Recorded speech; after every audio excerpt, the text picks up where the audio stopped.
there's definitely been a radical shift in the Switch 2 era of Nintendo games, because instantly we started getting like third-party ports day and date.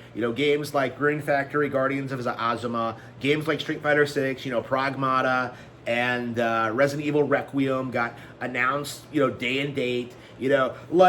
People are, they're actively promoting games like Indiana Jones and Final Fantasy VII R. And right now, the industry doesn't really want to accept what this means, because they're doing that same thing they always do, where they're just like, oh yeah, these games are maybe coming out on Nintendo platforms, but they're never going to outperform the versions on other platforms, as if like they don't know what's going to happen. Okay, here's what's going to happen, and the same thing that happened back in the 90s. Okay, the same thing that's been happening since the 90s. All that's going to happen is that the Nintendo games are going to sell more, that they're going to become popular, that they're going to become iconic, that they're going to become classics, they're going to be seen as the best games ever made, and then the third-party games are going to come and go, okay? And eventually, slowly, no matter what happens, those third-party games are going to find their way on Nintendo hardware eventually, build fan bases on that hardware, and sell units. And therefore, over time, more and more third-party developers are going to support Nintendo day and date until eventually the rest of the industry is choked out and everybody is supporting Nintendo hardware, unilaterally, because they have to, okay? Like, that's what we're seeing. Like, they don't need to sell more third-party games on Nintendo hardware to be more successful than PlayStation. That's not hard to do. And we're in the early stages of that happening, and we're still seeing people freaking out about this. You're seeing Max do things like, oh man, I love the way the PS5 DLS 5.5 AI upscaling makes this look almost as good as the PC version. No, the reality is the Nintendo version is bigger than both. It's going to be the version people actually remember. It's the one people are going to be coming back to. It's going to be seen as a classic on Nintendo hardware, and Resident Evil is going to increasingly become a Nintendo-associated brand as more and more people get into Resident Evil games on Nintendo hardware, okay? The days of these brands being most closely associated with PlayStation are over. And they have been for a long time. They're true multiplats now, where they are launching day and day, and over time, people are going to realize that the Nintendo versions are superior and start gravitating towards those versions. Actually, no, because I do think we're still in that phase where the PlayStation version does look a little bit better. It has a little bit more visual flair to it, but that doesn't matter, because normal people aren't going to be checking different versions to see what has the higher frames or what looks slightly better. Basically what we're getting now is that we're getting the same game day and date, even if there are some weird visual quirks or things that happen. It's only going to be a matter of time until we get complete 100% visual parity. I would argue it might happen as early as the Switch 3, okay? What we're seeing now is Nintendo fans coming out and they're releasing these statements saying that yeah, I love Resident Evil Requiem, I love Pragmata, I love Virtua Fighter 5, bringing more third-party games. And more and more, we're seeing these games find success on Nintendo consoles. The end is near for the PlayStation hegemony, right? For the economy of just buying third-party developers' support and investing heavily in them. That's not going to work for them anymore. That's kind of what we've seen now, is that we're seeing the slow, gradual decline of the traditional video game ecosystem.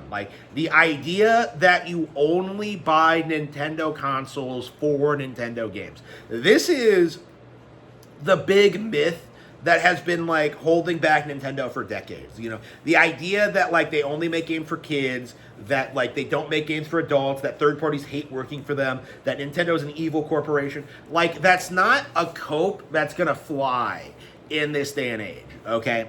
It's something that has just completely fallen apart, that's just completely ridiculous, that's completely absurd, and more people are realizing is just a gigantic cope to downplay reality that Nintendo is the better brand to go with. Like, it is absolutely the best brand to start with in your gaming career. And as a result of that, you're going to be most familiar with the Nintendo characters, the Nintendo brand, the Nintendo games, and then maybe branch out into the very best of the third-party developers. But if the very best of the third-party developers don't have their best foot forward on Nintendo consoles, what you're going to see instead is that people are going to gravitate towards games that they want to play on the Switch 2, that are on the Switch 2, and on the Nintendo consoles. And so those games are going to be the ones that become cult classics, become popular, and get a lot of unprecedented success. This is what kicked off Suda51's career. No More Heroes was an unprecedented success on Nintendo Wii in 2008, right?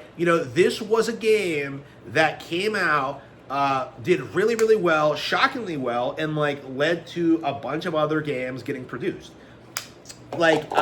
That is what we've been seeing a lot of when it comes to these Nintendo games, is that we're seeing a bunch of games get released on Nintendo consoles and do very, very well. And it's just going to encourage developers to keep supporting Nintendo hardware and make it their primary console going forward.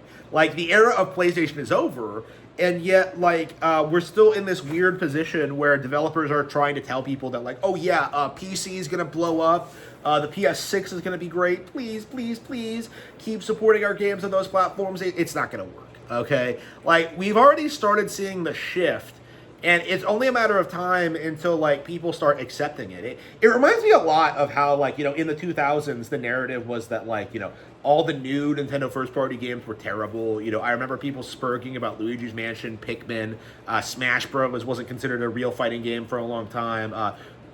Wind Waker, Super Mario Sunshine. So many people were just spurging out about all these Nintendo games all the time. And now that they're considered classics,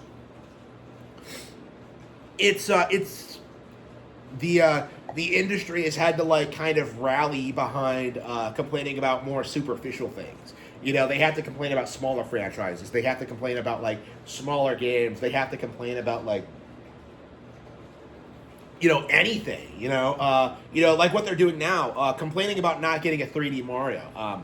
That was a huge deal back in 2001 when we got Luigi's Mansion instead of Super Mario Sunshine. But these days, people look at them and just kind of laugh, because we got Donkey Kong Bonanza, right? Which is similar enough where it's not even really a glaring thing.